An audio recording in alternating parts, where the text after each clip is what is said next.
I figured we'd spice it up a little bit differently tonight. Get a little different song in there. What do you think? Nice. Nice, I like it. yeah. I So like it a lot.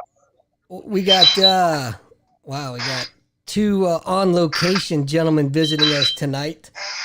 Oh, there's Lou's insulin. Your shit's high. Better fix it. Yes. Sorry, everybody. I'm traveling. I'm all out of sorts. I have to apologize.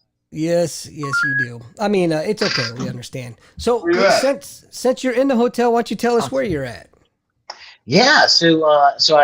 I'm in Scranton, Pennsylvania for the Labor Day Italian Festival. I travel here every year. It's my excuse to visit family. I grew up here, but when I joined the Navy, I left and I never looked back. So when I retired, I started coming back every year. It's kind of like a slice at home memories things. Nice. So you're at a sausage festival, is that right? That is correct. Yeah. But the big thing, and the reason I look behind me, and I'll tell you this quick story since we're talking about the Italian festival. Just get it over with so we can move on. But I always stop by and I always get a porchetta sandwich. Now I can't tell you what it is. All I can tell you is it's good. And it's sold by Unico here. Which, if you're not aware, Unico is an Italians only club, right? You have to be 100% Italian or married to a 100% Italian in order to be a member, right? So my father was a member, and right before he passed away, I told him, I said, at your funeral, I'm going to tell this story, and he said, "You can go." He said, "Fine, I'll be dead." And now he would never say anything like that. If you knew my father, he was the nicest guy in the world. He ran the Boys and Girls Club of Northeastern Pennsylvania for 47 years, right? Wow. Dedicated his whole life to you. So he never would say anything like that. But on this occasion, for the story I'm about to tell you, he said, "Go ahead, I'll be dead." And fortunately for the person involved, I forget his name. But the porchetta sandwich, my father started that back in the early 80s, right, when they started the festival. And they used to get it from a place called Jay's down here in West Side. Is this story going to be over before next year's festival? It'll be over in 3 minutes, my friend. Make that 3 minutes and 30 seconds. Interrupt again, we'll add another 30. I'm just kidding. What'd you say? So anyway. What? Nothing. Like So I was saying, anyway, hold on. I'm kidding. Right. So, and Andy and I talked about this ahead of time, and the only reason he's letting me tell this story is in honor of my father, right? Like on his deathbed, saying, "Go ahead and tell it." Anyway, they sell it, big hit. 1 year, a guy comes in, decides, you know what? Why don't we save a little money and go with another vendor, right? Now the thing is, this guy Jay, who owned the restaurant on West Side, he was the one who taught them all how to do it. And when he heard they wanted to save some money and go somewhere else, he let them go somewhere else, find their own recipe, and figure it out from there. And it has never been the same since 1991. Really? Yep. I wish I remembered the name of the guy. That's really why my dad was like, "Go ahead." He wanted that name out there because he never would tell me when we were growing up and still living in the city. He wouldn't tell me who did it. Nice.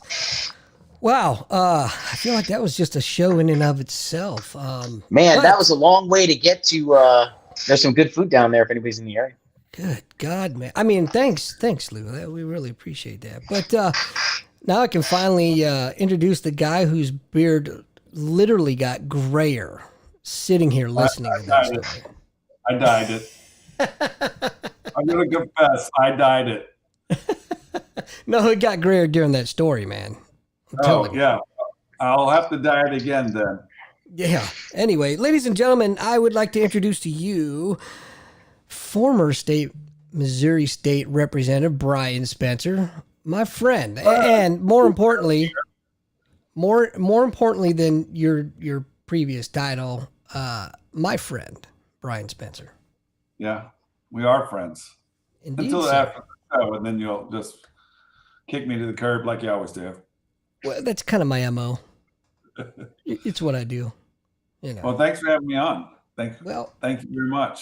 I enjoy this. We appreciate you coming on. As you can tell, we have a brand new format for the show, brand new co-host, and we're trying to keep it a little more family friendly, but we're failing.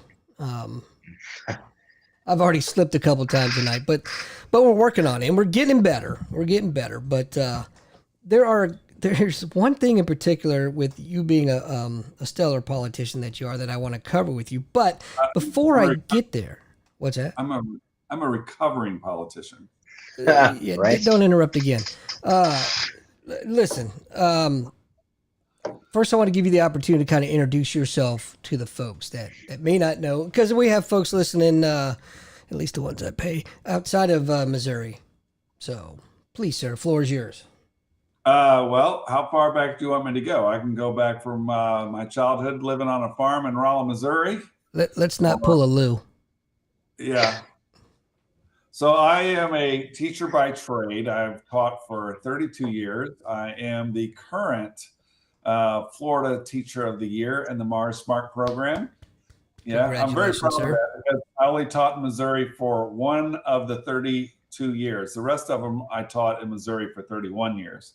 I ran for state rep in 2012. I was sworn in at 2013. Now I'm sworn at. I did my entire That's right. 8 years. I did my entire 8 years. We have term limits in Missouri, so I did my entire 8 years. After that, I needed a job. I ran for Senate and was not successful, so I needed a job. Florida picked me up as a teacher. I taught down there for a year. The mayor of Louisiana told me the city administrator is leaving, and I didn't know how to handle that. I was perfectly happy in Florida, minus the fire ants and the roaches. That's right.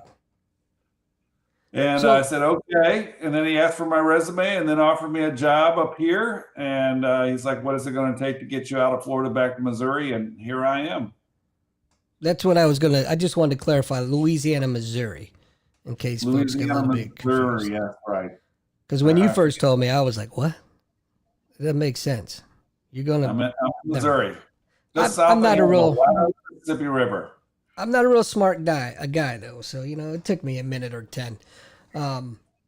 So you've got you really underplayed the crap out of your history there. And that's what I would expect from a guy that's as humble as you.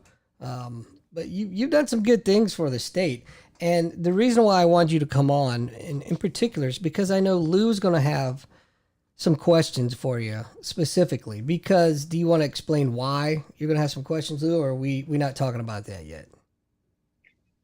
No, I mean, it's fine. I just, I don't know that my questions will be that interesting, but I'm helping a couple candidates run for school board, mainly from an administrative perspective. But, before that, I would like to point out to people, I did get a chance to travel to Andy's retirement.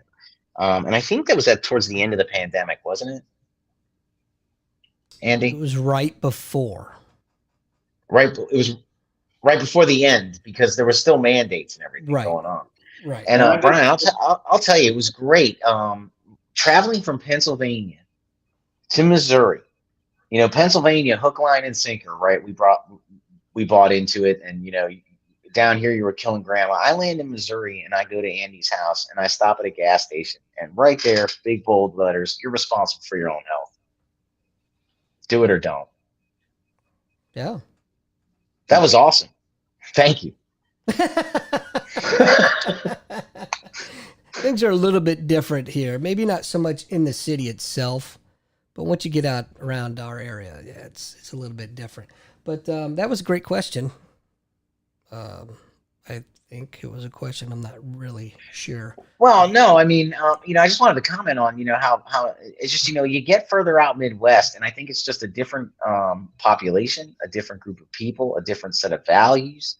And I guess if I had a question, I mean, what's it like to govern out there where people want to be free? Because up here in Pennsylvania, they're begging for oversight on everything. I don't know. It's pretty easy to just, I basically just wanted government out of my life and out of my wallet. So it's pretty easy to do that. And the people who don't like government are probably the best people for government. And I'm not real crazy about government. And there's two ways to handle that. I mean, you can go and crash the front gates, but that never gets you anywhere too much. Or you can go into the side gate and try to make changes that way. So if you want to make, that's what I've done is I've gone through the side gate and try to make changes in a manner that was appropriate for the people that I represent. So screw them from the inside is what you're saying. Oh, well, yeah, okay. Sure. No, Yeah, not the citizens, the system, if you will. correct. Correct. Yes. I mean, if you want, I mean,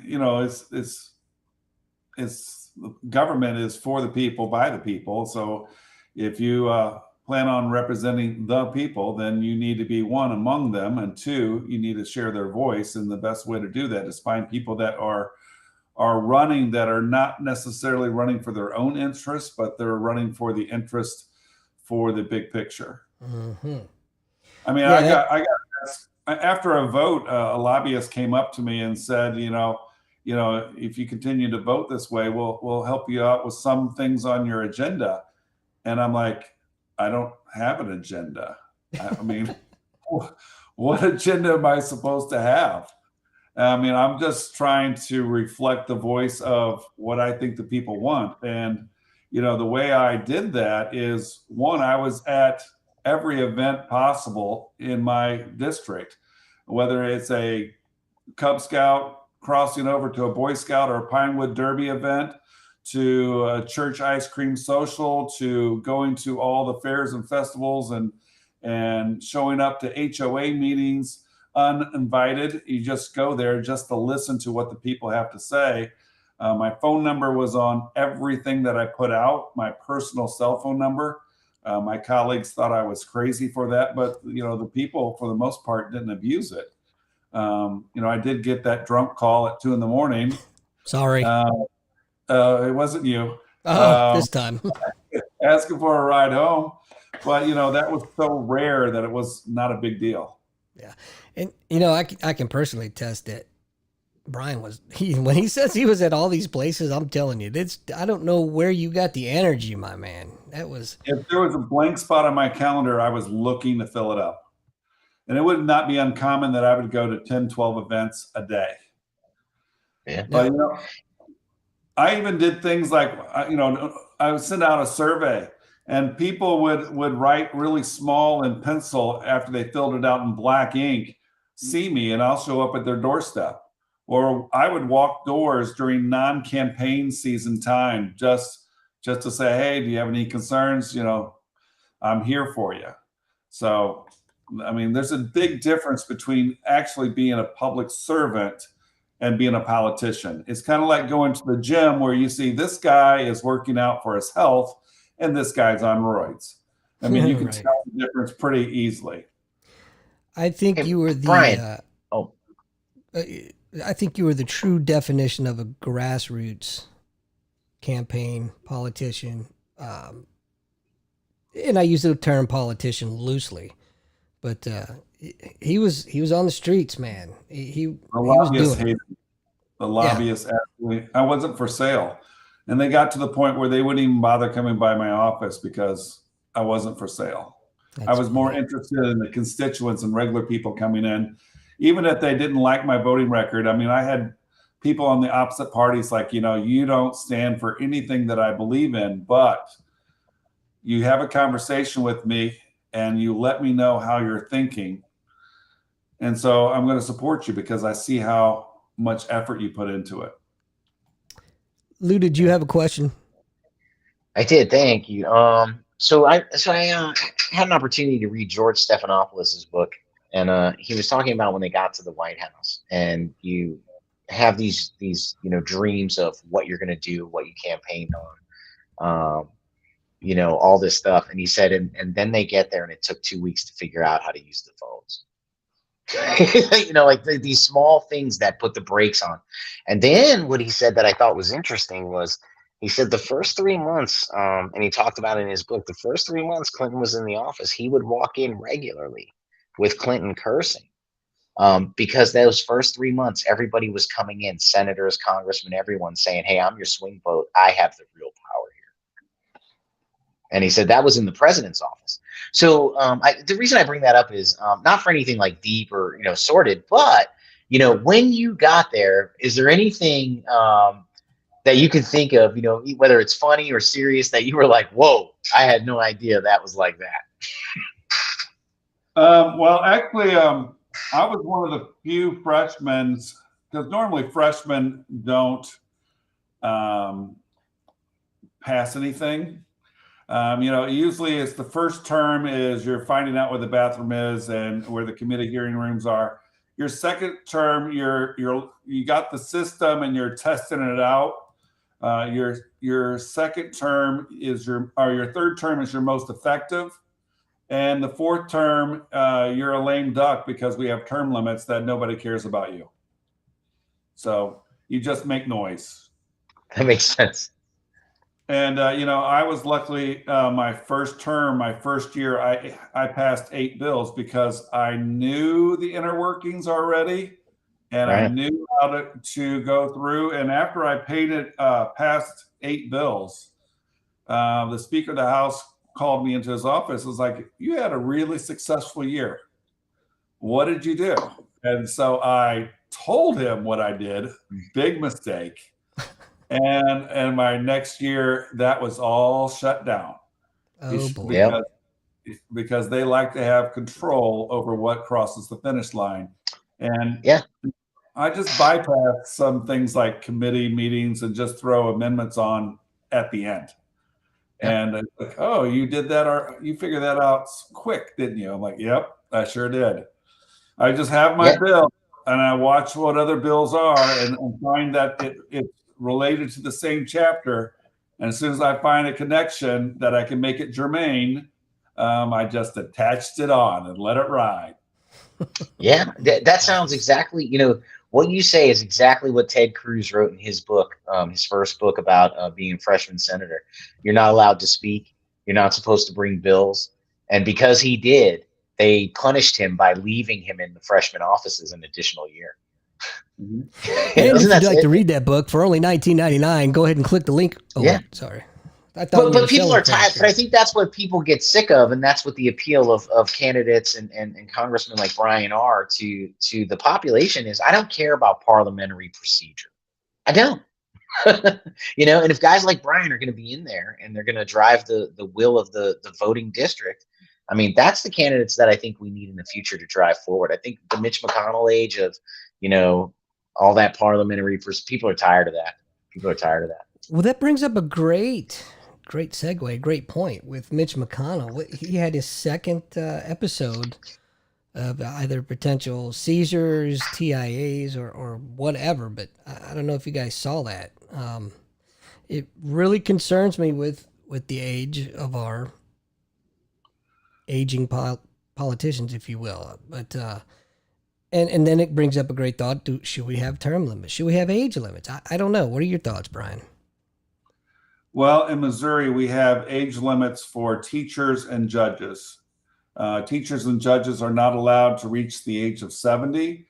So if you have a teacher that's 69, the day before they turn 70, that's their last day. And that's just in state statute. And I was on the bandwagon for term limits in Missouri. And I voted for that, and it passed. I mean, it passed by large margin because we like to work on sound bites in America, and they're like term limits, rah rah rah, and I was one of those people who voted for it. And then I get in Jefferson City, and I realized that term limits turned all of the power away from the elected officials and handed it to the bureaucrats and lobbyists. And so we lost a lot of institutional knowledge. Here's an example. A former state representative called me up and said, "Hey, you need to get this agency up here and solve this problem." Well, with term limits, before term limits, if a state representative or a state senator called them, they were in that office within minutes. And then so when I was doing that, and I'm like, well, John, I did call that agency. Well, why weren't they in your office? They show up when they want to. They'll be by maybe in a day or two or a week, and that kind of stuff. Or they'll ask, what is it regarding? And you tell them, then they decide not to show up at all. But when you have term limits, bureaucrats and lobbyists already duck, deny, and deceive. And once you figure out they're lying, you're at the end of your terms and you're out. And so they get a new batch of freshmen in every year, and that's a new group that they need to duck, deny, and deceive before they're found out by your junior, senior year. You find out what they're doing, that they have been lying to you or manipulating you, and then it's too late. They just continue the pattern. So I'm not for term limits. We actually are supposed to have elections, and elections are term limits. Unfortunately, the way the money has gotten into the system, when I ran for state senate, I was the front runner for a while until a good friend of mine, Mike Carter, jumped in the race, which I told him we would split the vote and hand it to Travis. So we had, Mike Carter dumping at 1.3 million in it. And then we had, and losing. And then we had Travis with all of his daddy is a lobbyist, and he worked for the pharmaceuticals and stuff. So he had his fair share of lobbyists. And then you have my $150,000 of regular people's $10, $20, $100 checks, which I don't believe I got a check from you, Andy. Just saying. Considerate payment for all the behind the scenes work. Oh, that's true. But I need some cash too. You and me both, brother. Who you kidding? You seen who I'm married to? Yes, and you got a couple of kids. Yeah, money. Kids are expensive. Gee, tell me about it. Especially the only two that I have that I know of. These two knuckleheads. Speaking. Oh, that brings up a great point. Today is that's my why son's I'll never birthday. do 23andMe. Yeah, right. Today is she has 3 kids. Who, my wife? Yeah. Maybe. She said I'm not paying for them suckers, I'll tell you that. He told me that, she has 2 kids, and then she adopted one older male child. Well, there's probably a lot of truth to that, but I'm sticking to my guns on that. I only have 2 that I know of. And he identifies as a baby. I do. Its genetics are. Never mind. Anyway, today's Liam's birthday. He turned 12 today. So happy birthday, wow. Liam. Yep. That is awesome. Happy birthday, Liam. Almost official teenager. Well, Isabella, is 17 months older than he is, and she's already crossed that threshold. And I don't know if either one of them will see 14 or not. I'm sure he's still out on that one. Depends on how they act. But hey, I've been, I get on YouTube all the time. I'm on YouTube. I attend YouTube University regularly. I've gotten many degrees from them. But what keeps popping across my feed, and I'm not sure why, is all these videos, a lot of the short videos, some are even longer, 20, 30 minutes, but specifically black men for Trump. And it's funny that I see all of these videos on my YouTube. These guys are out there supporting Trump, and they're giving their reasons why, and they're very valid and solid reasons. But it's so funny and it's so ironic that you don't hear any of that on the mainstream news. Isn't that crazy? As far as I know, mainstream media says that there's no chance in hell that Trump gets the black vote. Well, the problem is the media is probably an extension of the Democratic Party. No. They've all chosen side, and so Trump is trying to find ways to get his message out. I'm kind of in the same boat with Trump. I don't believe Biden won. I really don't. I mean, if you look at how many people attended all those rallies versus Biden's rally of 30 people or 100 people, I just don't. But were they vaccinated?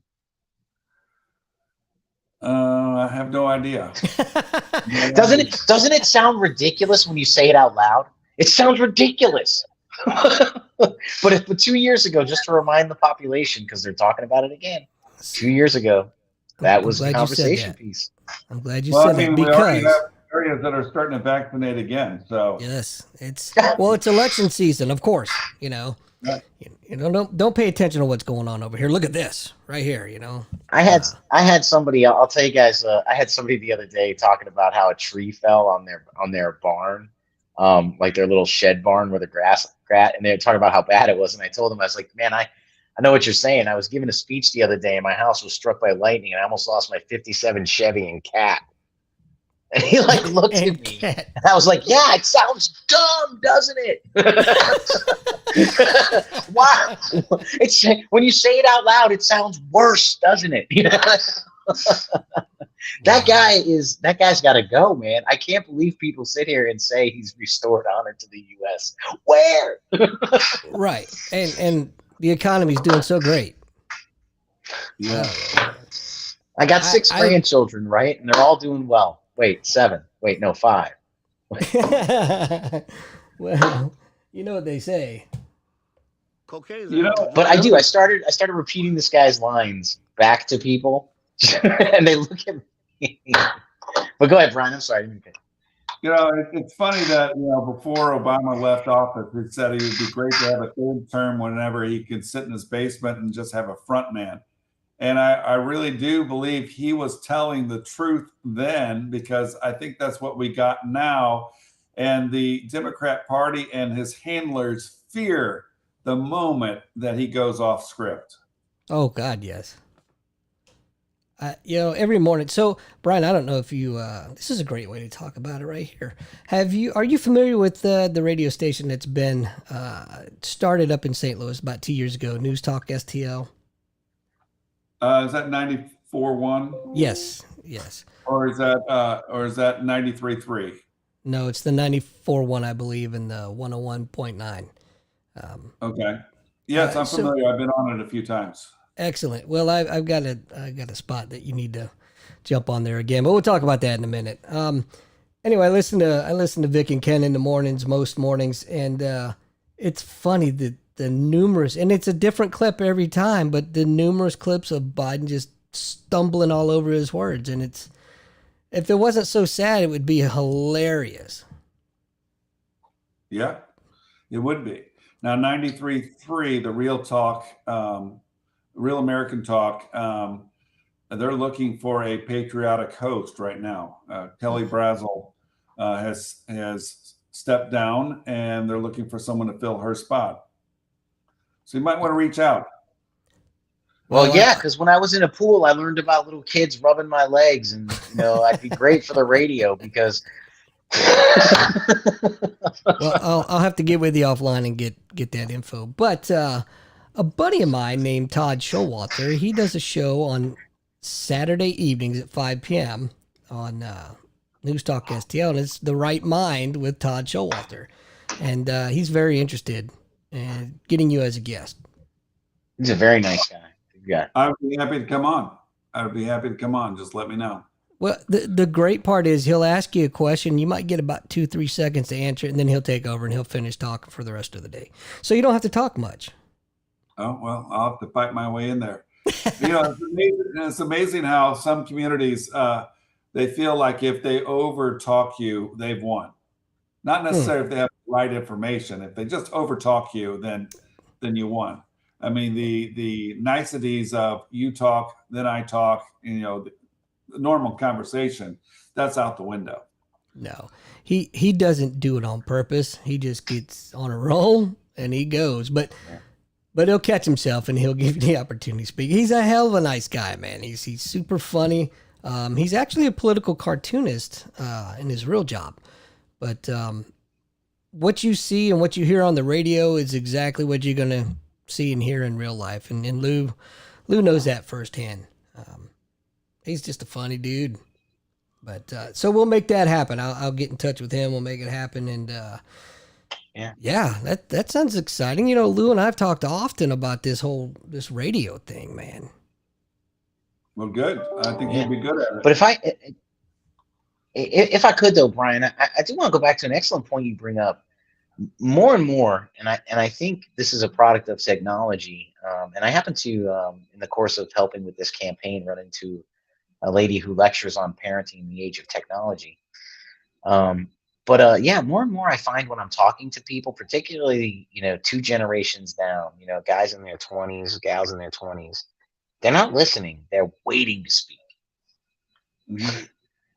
And you can see it on them. You can see my words are just ricocheting off their forehead because what I have to say is not important. They are waiting to dazzle me with their facts. Or their headlines. No one reads the story. They just read headlines. That goes back to my comment earlier about sound bites. Nobody reads the story. They just read the headlines. And I have a couple of friends that will just quote me headlines. And they just assume what's in the story based upon that headline. And even the media, you'll have the same story in two different papers, but the headline changes to cater to the audience of that city. So it could be the same story and it'd be anti this, and over here it doesn't sound like anti this. You're right. It's funny you say that because I used to go on the Drudge Report all the time, and they were pretty conservative. I stopped going over there because I've noticed that they're starting to lean left with a lot of their stories. So now I don't know if I trust them or not. So I just don't read it. Yeah, well, that St. Louis Post disgrace is what I call our local paper. And then even like, some of our radio shows that used to be conservative were bought out by Democrats, and they have been becoming more and more gradual. So you don't notice that they're turning into a liberal audience. That's a great Have point. Have you guys seen what Marvel? Oh, I'm sorry. Shut the mother. I need one of them dump buttons. But anyway, go ahead, Lou, because now I just lost my train of thought. Thanks, buddy. Well, I'm sorry, you guys are on a very interesting topic, and I wanted to ask about, like, have you seen what they did to the Punisher on Marvel? Like when you talk about being bought out by woke people, being replaced by woke people. Wait a minute. You just said we're on a very serious topic, and you bring up Marvel?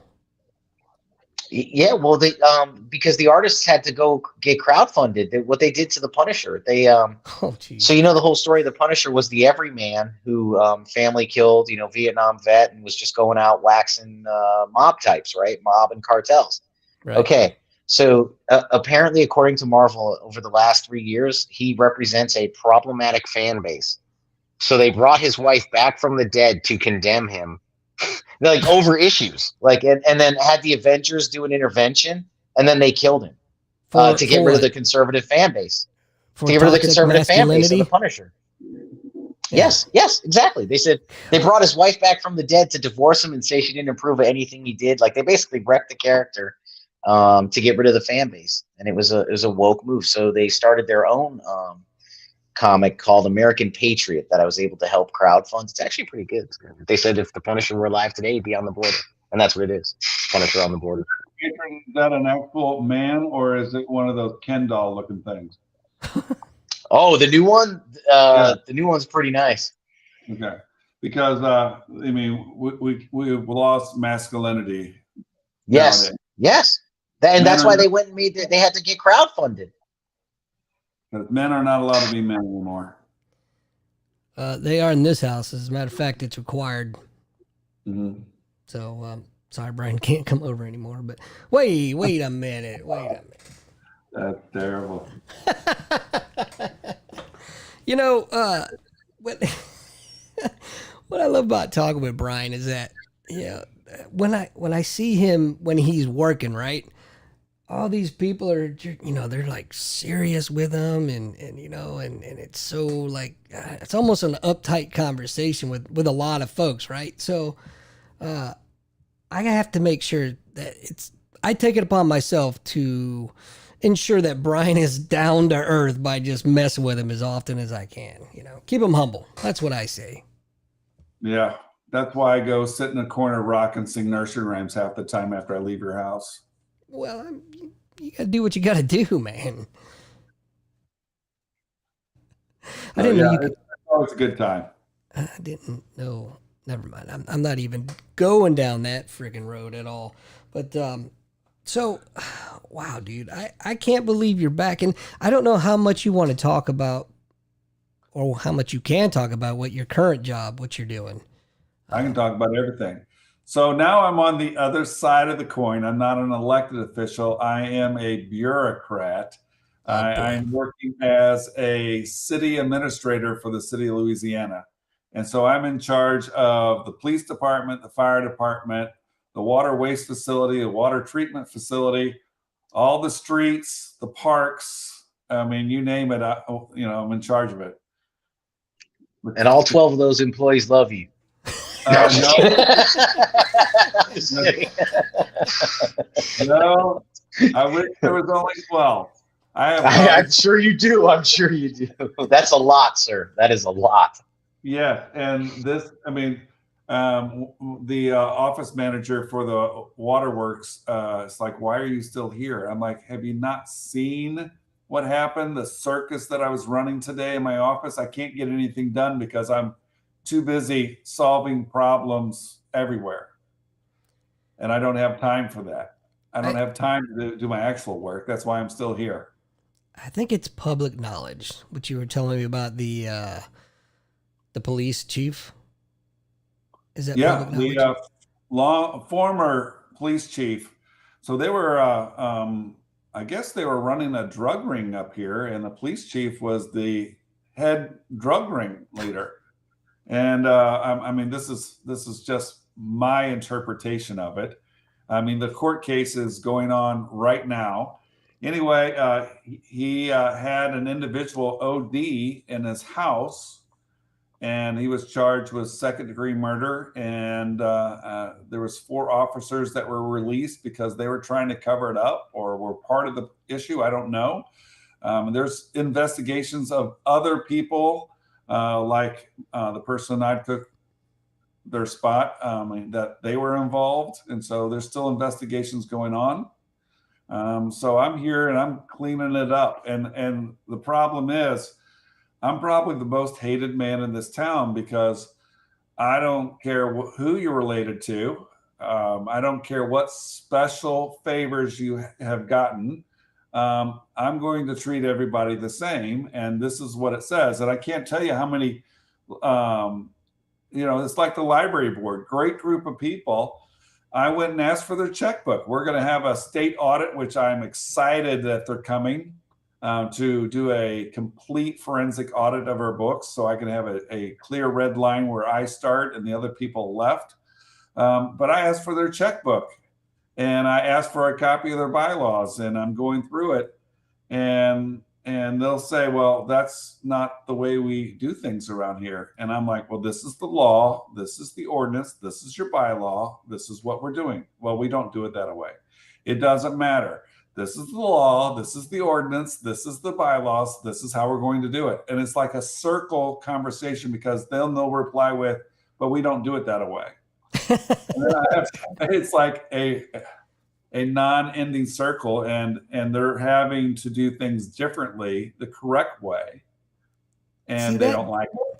That's the perfect opportunity for you to use my line of, don't look at me like I'm the one that's stupid. You know, I've told you this how many times? Figure it out.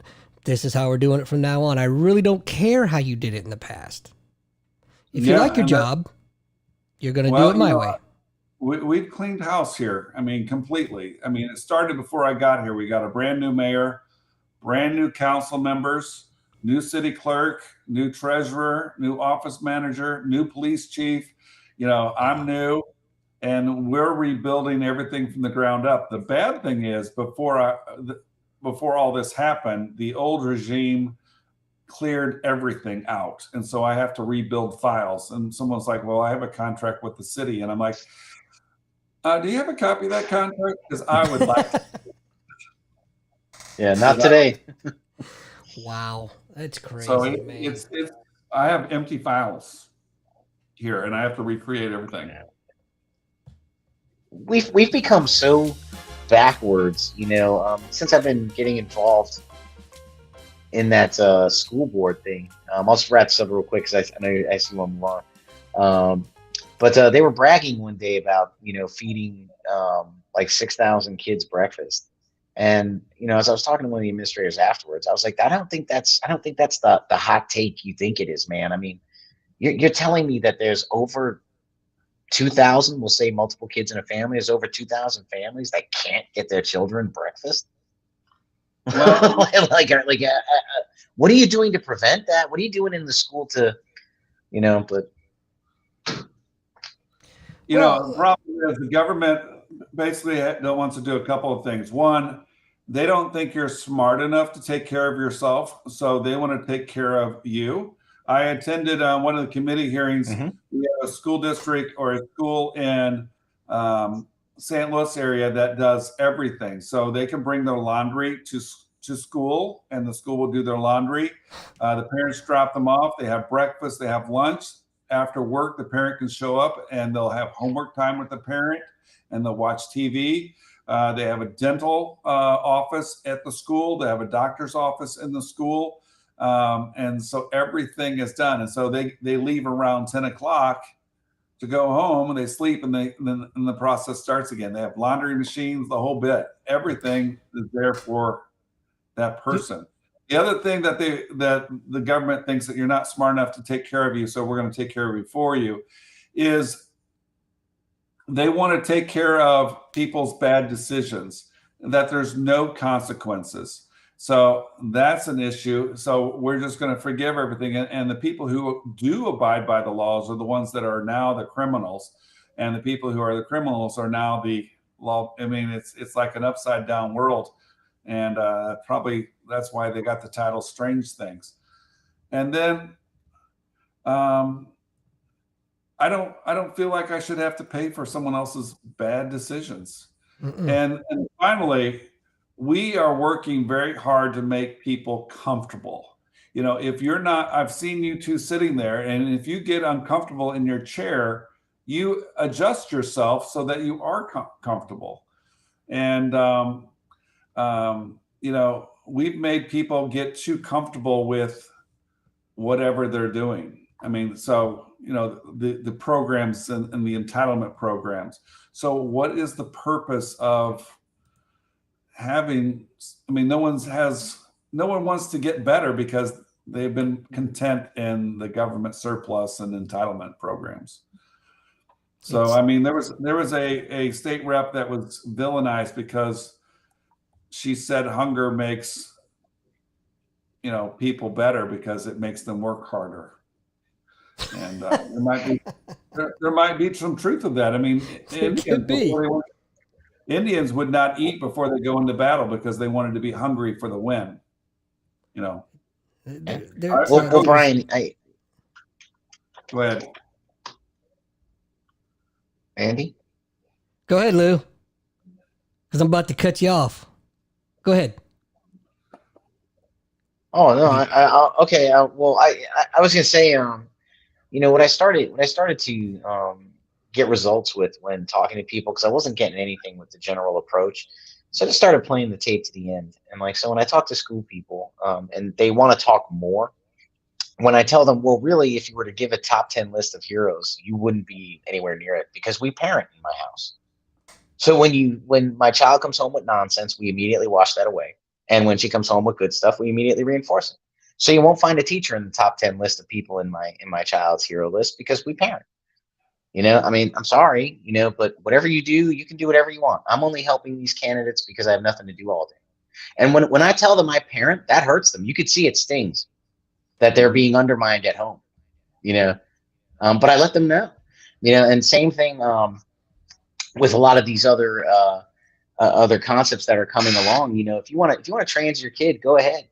That's not a problem in my child's life. But the whole time you're having to make physical appointments, the whole time you're taking hormone therapy, the whole time you're going to mental health sessions because the data shows it doesn't help, my child's doing extra math, and we're gonna blow by you. So do it if you want. I'm gonna win either way. So in my 32 years of teaching, I have watched education go from something traditional that we went to manufactured education. and it's getting worse and worse. They want them to be smart enough to work, but not smart enough to think for themselves now.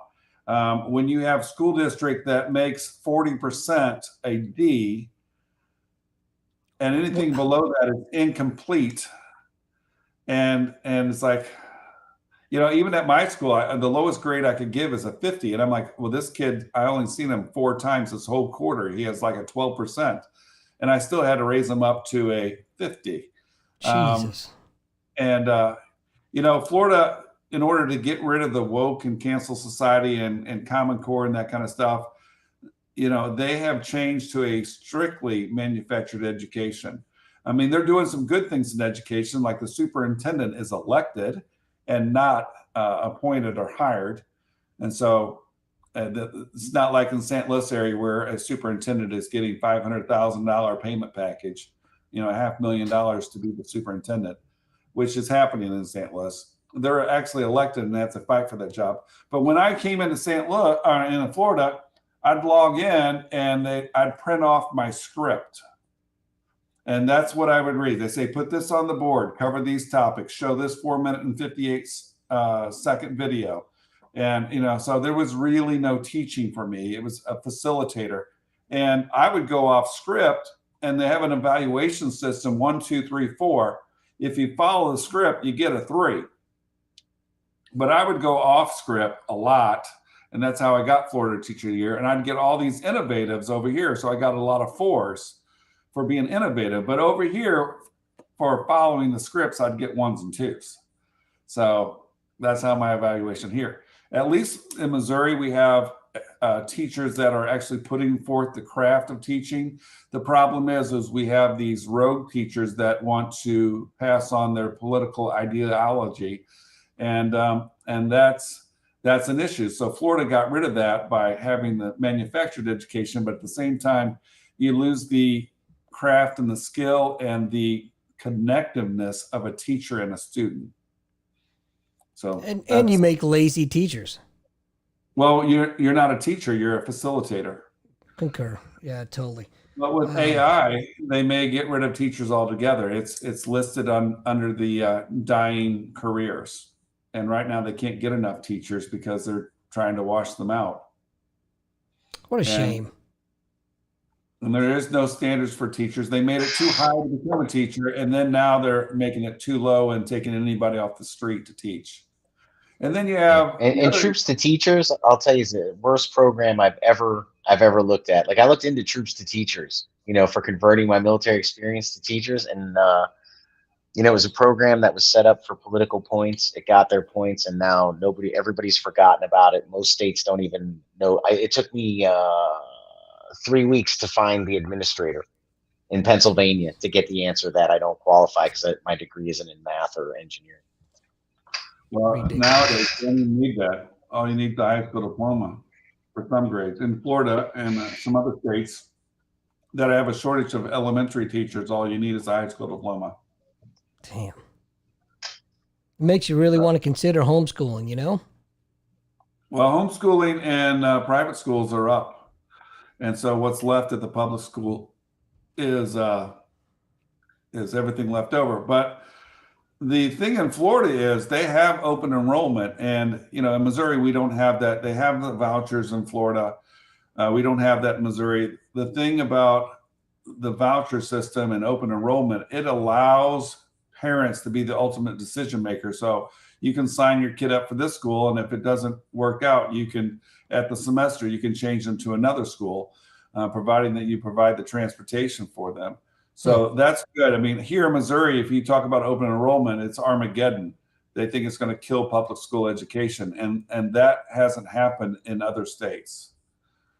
So again, I don't understand the logic of it, but so be it. But hey, guess what?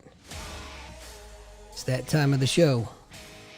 We've come to that segment of our veterans helping veterans, and this week is the organization that I'm going to highlight has a special place in my heart. And the organization is Canine Heroes Haven. So this organization here, what they do is they take military working dogs that are overseas and they find adoption homes for them. And it's a very specific vetting process. It's a pretty long packet that you have to fill out. And why, you may ask, is this place so special to me? And it's simply because this is where I got Alma from.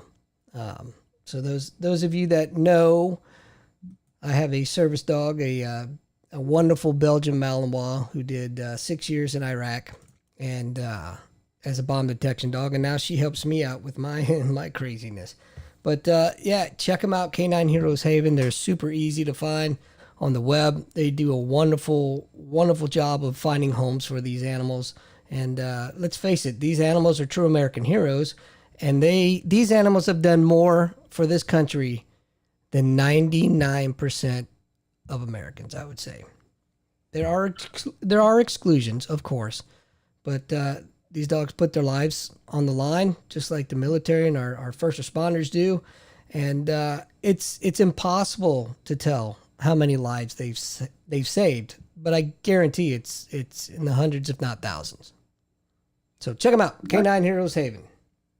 Can we have a part 2 to the veterans call outs? And this might be for you, Lou, since you got kids. The VFW does 2 programs. They have a Patriots Pen essay writing contest, and then they have a Voice of Democracy contest. The Voice of Democracy is for high school kids. The Patriots Pen's for 6th through 8th grade. I don't know how old your kids are, but it's a good way for you to earn some scholarship money to like a 2 or 4 year college or a technical school program. So maybe you want to consider having your kids enter that. That's excellent. I'm going to brag on Lou again here. He hates it when I do this, but correct me if I'm wrong, Lou. Aya, his daughter's name is Aya. She doesn't have to worry about school at all, correct? With your veteran status. Well, you know what's so funny? I was just thinking the other day when I was telling somebody about that, and in my head I was like, I ought to call and confirm there are people who know how to do this. Yeah. Because how many people would enroll? How many people are there to enroll that have the benefit? But what Andy's indicating is I was wounded in combat, and in the state of Pennsylvania, Purple Heart recipients and their children can attend state college, tuition free. So my daughter can attend Penn State or Pitt tuition free. Of course, nothing's free, right? I mean, you still have to pay room and board and all those other things. But yeah, it's a significant discount. It's a great thing Pennsylvania does for veterans. So these programs like the VFW and the American Legion and some of those scholarship contests that they have, that could pay for books, it could pay for room and board, because a lot of times, when I went to college, I entered all that stuff, and I entered so many, and I won so much that I ended up getting a check back from the college. Wow. That cash that I used on my first new car. Well, I tell you what, we have Bryan. You are not kidding. Go ahead, Lou. I'm just gonna hit real quick. I just want to say, Bryan, you're not kidding. My wife is an immigrant from Japan. Now, she's not a citizen; she's a permanent resident, right? And I could talk about that another time. But so her tuition rates weren't in state. Okay, let me put it that way. That's why I bring it up. But she applied and got a book and applied for every scholarship that she would qualify for, to include third daughter of an immigrant. There are so many scholarships that are out there and available for people who need them and are hungry and qualify. And I encourage everyone, like Bryan was saying, for the VFW for veterans, get those resources, get those books and apply. My wife never had debt and paid her college year on year with all those grants and her working a part-time job. But there's money out there. People want to help you go to college. You just have to ask. Many times she got that letter. She was the only one who applied. Yeah, a lot. I even applied for ones that I did not even qualify for. And, a lot of times they haven't had someone enter or awarded for so long, and they just appreciate your, ingenuity and your gumption, and they're like, okay, we'll give it to you anyway. So you know, if they want like a Jewish woman that wants to be an engineer, I'm like, okay, I'll apply anyway, even though I'm not Jewish, a woman, or wanting to be an engineer. Well, I mean, it depends on how you identify that day. True. Hey, Bryan, before Andy cuts my throat, I have one question for you. Give me 2 books you'd recommend for me and our listeners. 2 books. 2 books that you like that you think are good books.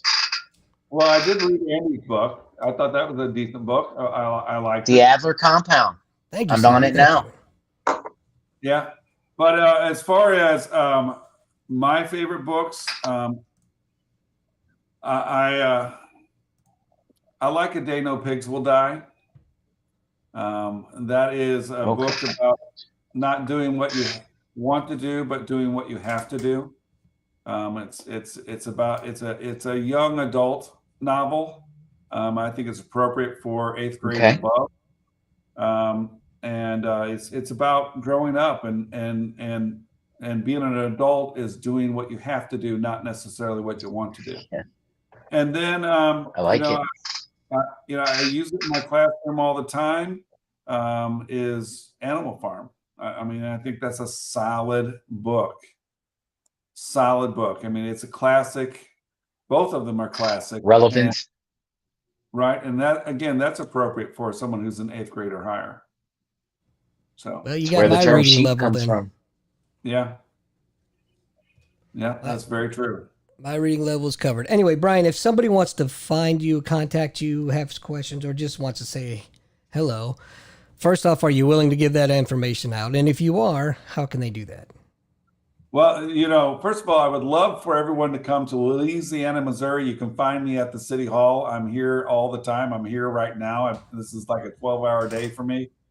So come to Louisiana. Love to have you. Missouri. And then you're welcome to call me at 314-740-1050, or they can email me at cityadmin@louisianamo.gov. Excellent. Sir, I'd like to thank you for coming on tonight. As a friend, of course. Say again? You know, it went by so fast. Why can't we do like a second or third hour? Because it does. He's got babysitting duty. We could. I mean, I'm okay with it. Andy knows I'll talk. I may need to take a little potty break, but you boys can continue until I come back. So if you're okay with it, I'm okay with it. I can keep going for about. Andy, I can go till you get back from your potty break. How about that? All right, I got at least a good solid 2 minutes in me. All right, I'll be back. No problem. But I'll tell you what. Oh, go ahead, Bryan. So you're in a motel, right, in Pennsylvania? I am. I'm at the Scranton Hilton Convention Center. I come and stay here every year because the Italian festival is right downstairs, right outside the hotel. So it makes it very easy. Give some Italian food. Is that what it is? Yeah, Italian food. Pastries. They do. It's gotten pretty big. Over the years. So they have entertainment running every day. Various Italian acts. Traditional acts. Things like that. Dancing troupes that travel. Stuff. So there's a little something going on. But mostly I use it as an excuse to visit with family. Nice. Now, the candidates that you're helping for school board, where are they located at?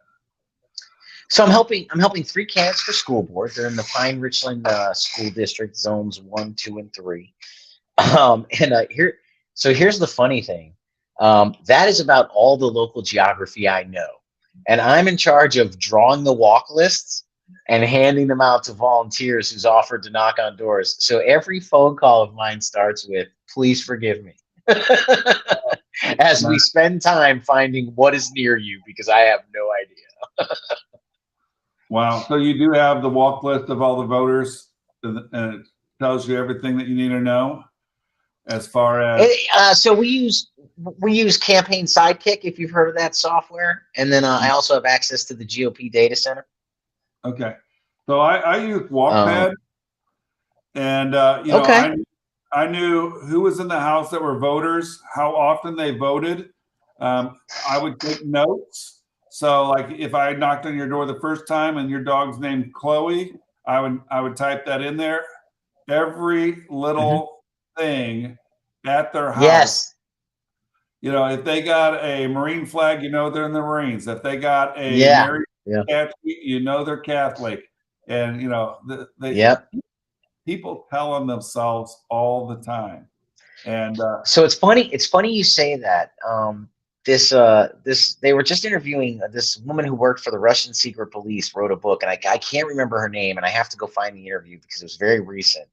But they asked her, so what was it? You bring somebody in, sit them in a chair, and say 8 names, or it's going to be a long day. And he said, she said no. She said, you would think the movies make you think that. She said, but the amount of people who were lonely in Russia and just wanted to talk, they were banging our door down. She said, and then one thing leads to another. She goes, so it was a combination of lonely people and people who just wanted power over their neighbor. She said, we never had to sweat anyone. Rarely. wow. What did I Yeah. walk in? And then you had pray COVID, tell? right? Call on your neighbor. Oh, We were just talking about how people document everything and people will tell you everything. But that's what the GOP data center is. It's if somebody had I'm listed as it has 3 categories, and then I'll be out of your hair and you guys can have a nice conversation. Strong Republican, weak Republican, or hard Republican, weak Republican, and swing voter, right? But it's all self-reporting and it all comes from registered Republicans. But that's how they classify all 3 Republicans: hard, weak, swing. The consultant, when he was teaching me how to use the software, pulled me up as an example and said I'm listed as a hard Republican.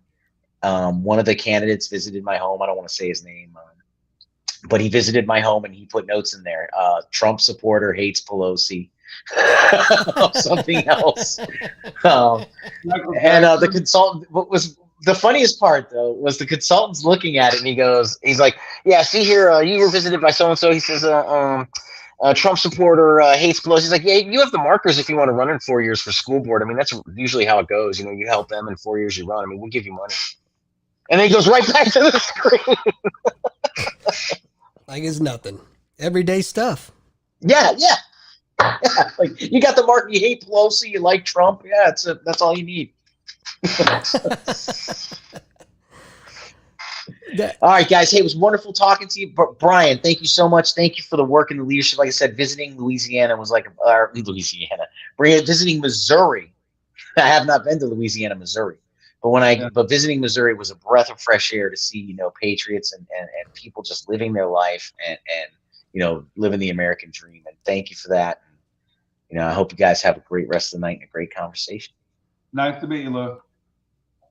All right, Lou. We'll catch you next time, buddy. Yes, sir. So, since this is so unplanned, we're gonna wing it. I'm gonna put you on the spot and say, what would you like to talk about, Ryan? Well, I want to talk about Louisiana Mo. Let's do it. Great. It's we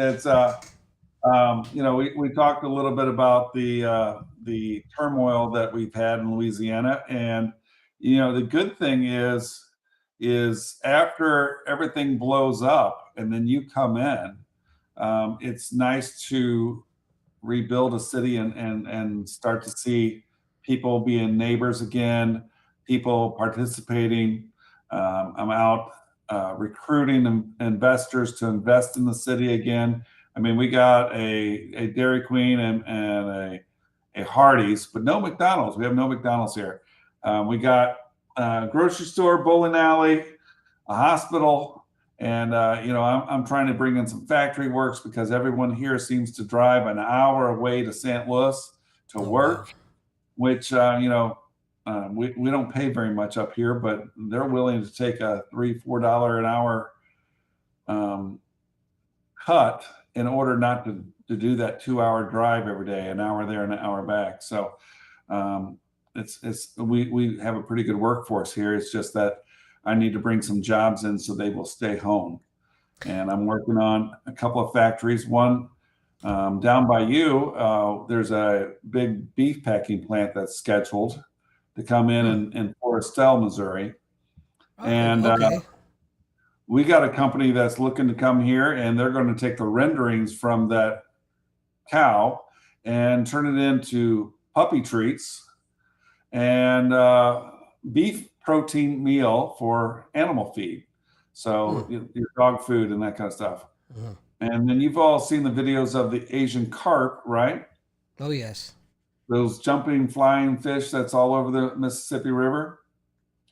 We got a company that's planning on coming here to catch those carps. And apparently America is the only country that doesn't eat Asian carp. Africa, Europe, and Asia all eat these carp. So we're going to catch them here, and we got a factory that's going to process them and export them to Europe, Africa, and Asia. And then the leftovers and the fish that are not deemed worthy of eating, like gar or something like that, they're going to be turning them in for fish meal or also for animal feed. So that's two factories that are coming. We have a grow facility coming.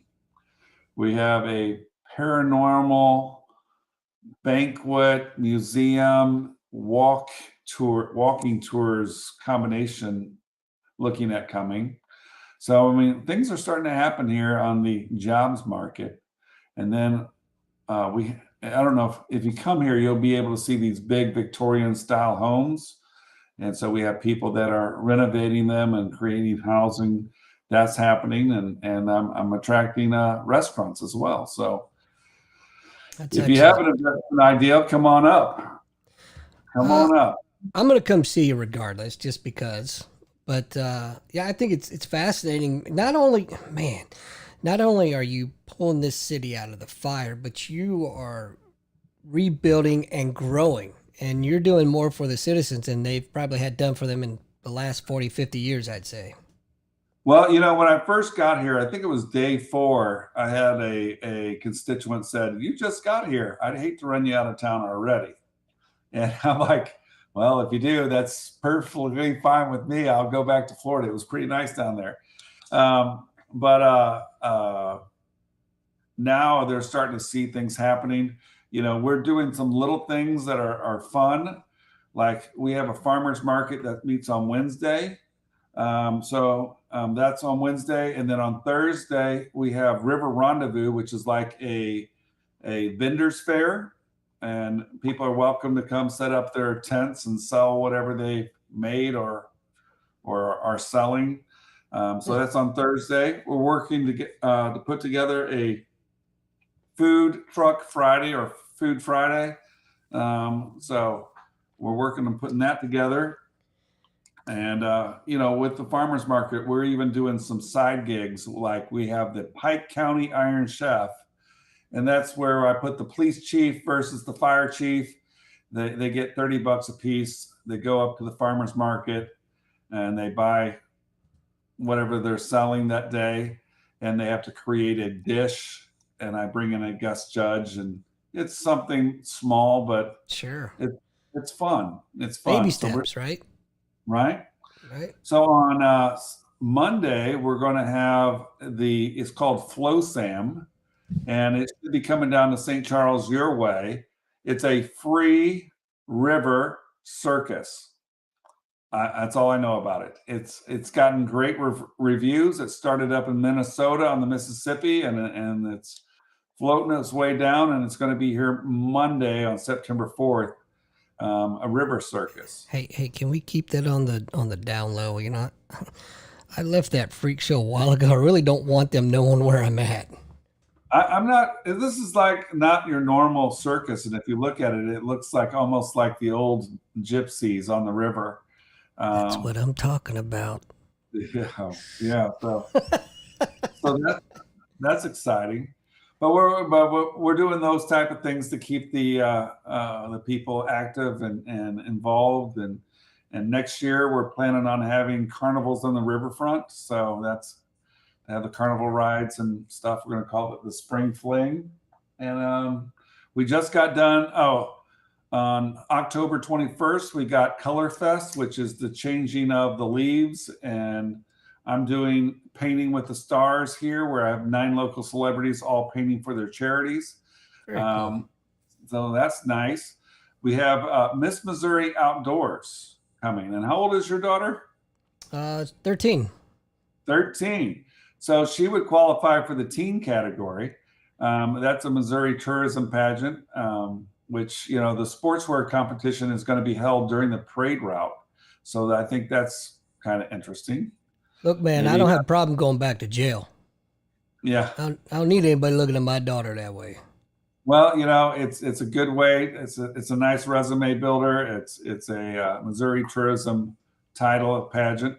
And so that's coming here. We just got done hosting the state karaoke contest. Hey. Karaoke singing contest. I actually got to judge that, and I was amazed. How are your ears? My ears are fine. Well, and that was a good time. And I got there, and I was sitting there fine, and the coordinator said, "What song are you singing?" And I'm like, "What are you talking about? I'm one of the judges." And she goes, "All the judges are required to sing." Oh, hell. So I went up there and I sang 2 songs. Well, which ones? Which ones? You got to share. I did John Michael Montgomery, Sold. And then, great. Yeah, Fast Pace. And then I did Neon Moon by somebody. Brooks and Dunn. Yeah, Brooks and Dunn, Neon Moon. Excellent.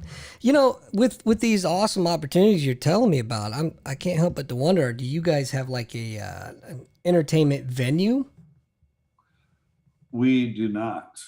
We do not. But we got a really nice YMCA with a Olympic-sized pool and state-of-the-art gym equipment and spin classes. So that's probably one of our nicer facilities. It's just as nice as the Recplex in Wentzville or St. Peter's. I only bring that up because you've got the great the outdoor music venue in Chesterfield, and that even Chesterfield can be a drive, But if you had something more, I don't know, out your way in your city, maybe you could generate revenue that way. So in the summer, we're planning on Battle of the Bands. So if you got a band together, we're going to do a Battle of the Bands. It's going to be an 8-week thing for $1,000 top prize. Nice. So we're looking forward to that. Anything and everything that's an idea. It's like, okay, let's do that. How can we make that happen? So, well, I tell you what, man, I'm going to give you an open invitation. Anytime you guys have something coming up, come on the show. Let's talk about it. Let's get the info out there, and let's get folks out to Louisiana, Missouri. Yeah. So, but you're going to be on 94.1 coming up. Are you going to start that show there? We'll see. I don't know. I might need a little help on that, but I don't even know where to begin. But we'll talk. We'll talk offline because I don't want to give the competition an edge, if you know what I mean. Right. Well, there's other opportunities out there too that I can hook you up with. I think that's probably my biggest trait is connecting dots for people. You want to do this? They need someone to do that. Hey, I need to get you 2 together. Well, let's make it happen now. Is it a once a week show? Is that what it is? Or is for 93.1? Yes. It's an everyday 5 days a week. Okay. Because I don't know if I told you or not, but I went back to school. Did you? I just started 2 weeks ago, I guess. And I'm getting my master's in human services with an emphasis on counseling and life coaching.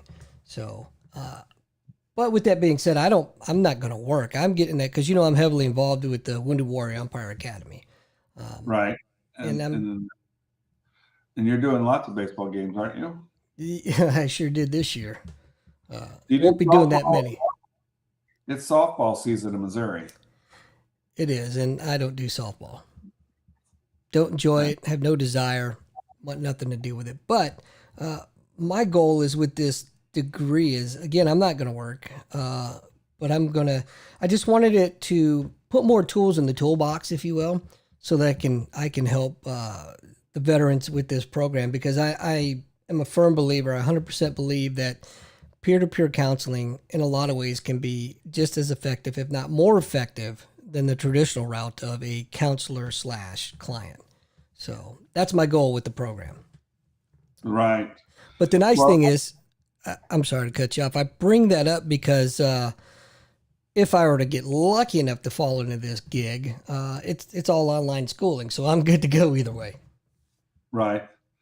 So I know the veterans programs in Warren County and St. Charles County, they like to bring the replica of the Vietnam Memorial Wall to the area. I know Yes. the VFW program that I was with in Wentzville brought it to Wentzville one year, and that's open 24/7.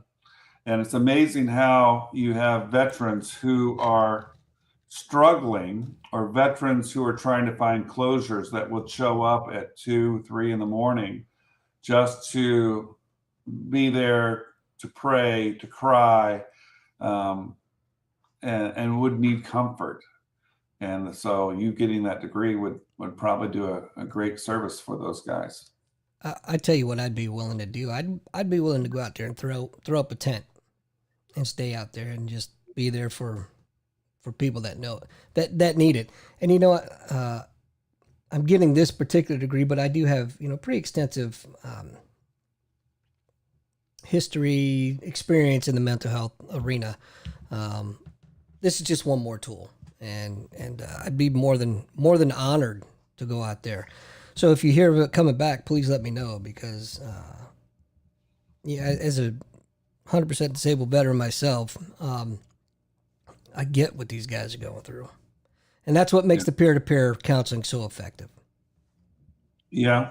And, someone like me, I mean, I've worked in a psychiatric center when I was a teacher as a part-time gig after school. And there's only so much I could do because I was not trained in that facility, and having someone that's trained, I mean, because all I could do was listen. And I knew giving advice was probably not a wise thing for me. Yeah. But you know what? I won't even say sometimes. I'll say a lot of times that's all people need. They just need somebody to listen. And I tell you, from a traditional mental health counselor role, if you can't connect with that counselor, nothing. There's no amount of counseling that you go through, therapy, that's going to have any effect at all. And I'm telling you, I'm speaking from experience, because I've fired 3 already. The VA's great. They've gotten a lot better than what they used to be. There's no doubt about that. But when you're hiring young folks, and when I say young, I'm talking, mid-20s, right out of school, as counselors, as social workers, as psychologists, they've never served. Number one, they certainly don't have the experience, and 90% of your veterans are not going to trust them, and they're going to shut them down immediately. So we're kind of doing a disservice to both parties at the same time, right? We're not getting the providers the experience and the work that they need, and we're not taking care of our mental health needs of our veterans because of that whole trust factor. So, not sure where I was going with that. Well, I'd like to tag along on that conversation. And, there are a lot of groups that have started to help veterans. You provided one today in your spotlight, and we have the VFW, the AMVEX, the American Legion. I mean, there's lots of them out there. Wounded Warrior, the Camp Hope. There's a lot of programs out there to help veterans, and I don't know if it's a good thing to try to consolidate all of them for one big effort, or do we need a lot of different ones to, if this one doesn't reach you, maybe that one will, because I would there's say definitely keep all the separate ones, because a lot of these organizations may offer something that particularly piques the interest of that veteran. Outdoors, for example, if there's a veteran that's really into hunting, there's several organizations here in Missouri. In fact, we highlighted one 2 weeks ago. But so there's different niches for each veteran. You know, you can't throw a blanket over everyone because the desires, the needs, the likes aren't going to be the same. So I would say definitely keep them separate. And again, I'm not a big fan of regulation, so let them do their thing until they're proven to be not worthy, if you will, or unethical, like a certain group that you mentioned earlier that I won't rename, but that's okay. Right. We'll talk about But that we offline. got folded flags, we've got twin towers, the towers. I mean, there's tons of them, Mhm. tons of them that are out there, and if one doesn't work, then maybe another one will. Absolutely, and that's kind of what Lou and I, our vision when we put this segment together and brought it back to show, is us both being disabled combat veterans. We wanted to make sure that we have a segment that if you're struggling out there, you know, let us contact us. Not only are we going to talk about veterans helping veterans, but we're both always here. Contact us if you're struggling. Let us help you get the help that you need or the resource that you may need. So it's very important for me to every show highlight a different veteran helping veteran organization. So And repeat the name of the one that you highlighted today. so tonight was Canine Heroes Haven, and they're out of Pennsylvania, and that's where I got Alma from. How is Alma doing? She's great, man. Alma, come here. She's just turned 11 in April, so she's getting on up there. Come here. She's sleeping. Give me that look like, why are you bothering me? I just let her sleep. But she has definitely been a lifesaver in many, many ways. So what's great about her is that normally once these dogs have done their job, that's it. You know, there's no retraining. You find them a home, or you know, the opposite side of that, if you can't find them a home, these dogs get put down because of all that they've done, they've seen, and they've dealt with. And Alma has PTSD. There's no doubt in my mind. My point is that's what's great about this organization is with the vetting process. It takes a special person to be able to deal with that kind of animal. Fortunately for Alma, she was retired for age, which some would think is a bad thing, but it's actually a great thing because it means she didn't have the mental or physical defects that would disqualify her from her job. So she worked, did her job, retired, and now I treat her like a hero. Let's just be honest. And what was Alma's MOS? She was a bomb detection dog. Okay. So, you know, sometimes if I'm feeling a little froggy, we'll go to Sam's or somewhere like that, and I'll make her sniff, and it really kind of freaks people out when she does it.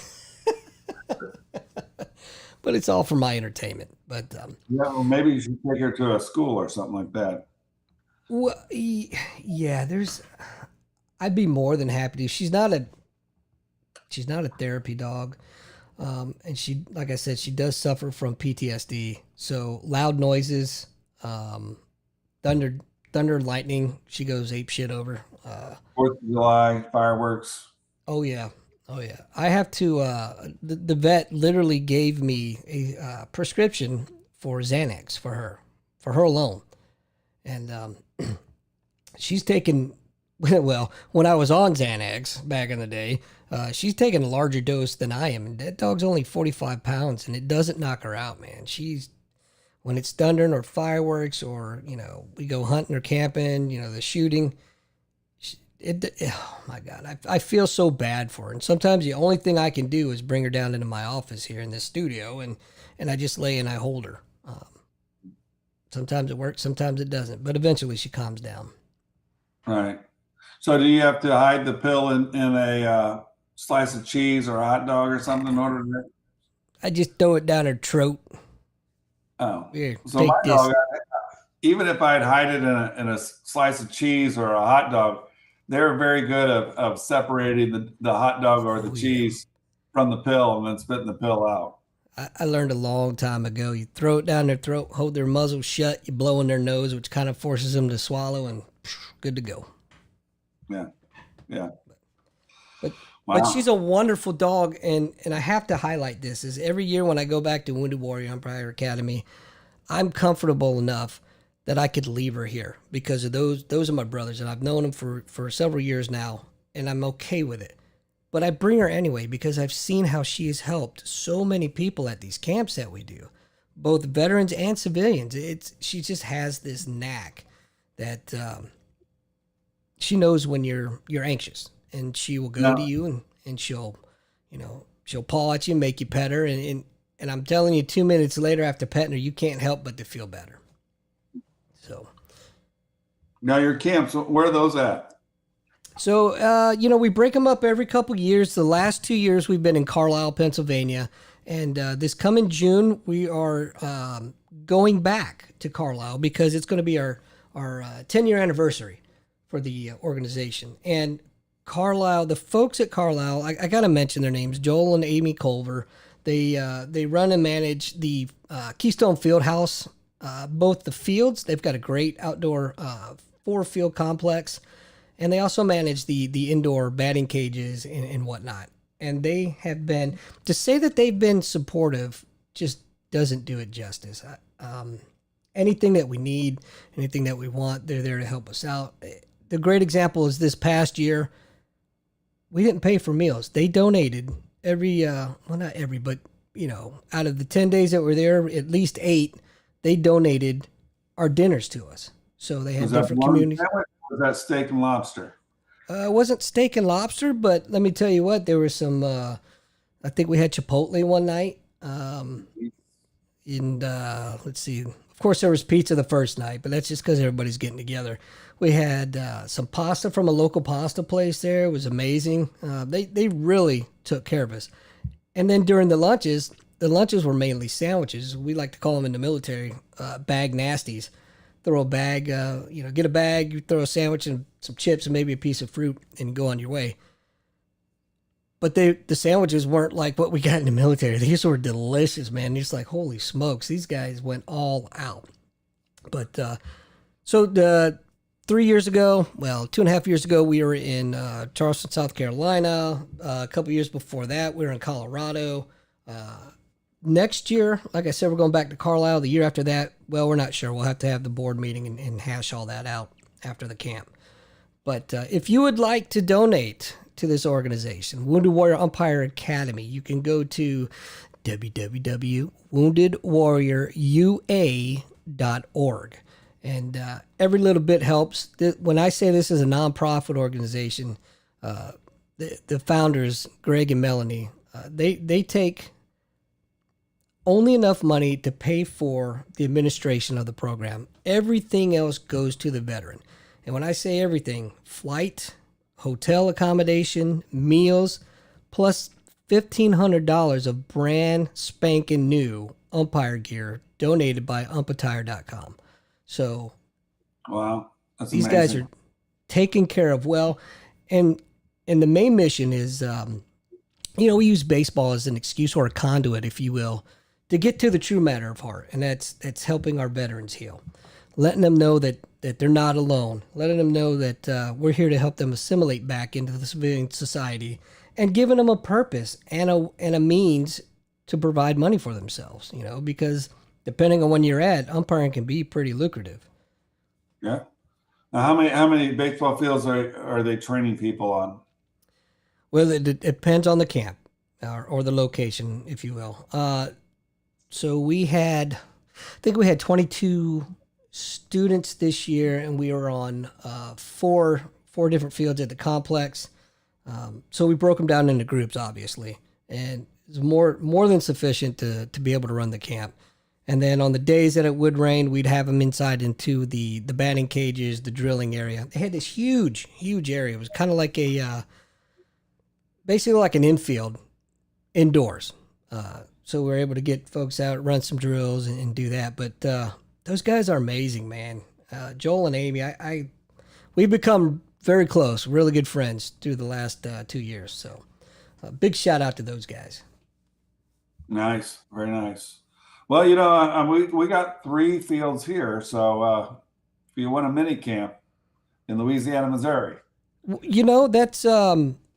That's not out of the realm of possibilities, because, like I said, every 2 to 3 years we try to find a new venue to go to, but we have to make sure that all the logistical issues match up. And it's about an hour from the airport, from where you guys are at. well, we got the Hannibal Airport. You need a big airport or a little airport? Well, it really depends on where the individuals are coming from, because they literally come from all over the country.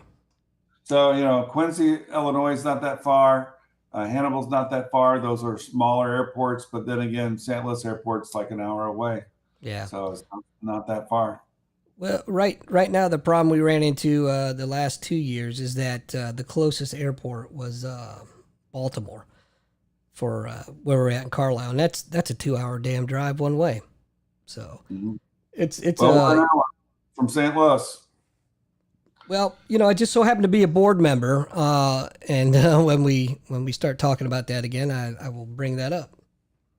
And I will be as accommodating as possible. I mean, just like all the investors that are coming up and different people who want to bring a business here, just let me know how I can help, and I'll be we are open for business. We are open for anything and everything, as you can tell by state karaoke contest to Miss Missouri Outdoors to whatever. We will welcome anyone here. Well, I will put on the thinking cap and see what we can come up with. Right. But what do you say we get out of here? And because I have some questions I want to ask you offline, and it's itching me. Okay, let's call it quits, and I'll talk to you offline. All right. Well, Mr. Spenser, thank you so much for coming on, and we'll talk soon. All right, sounds great.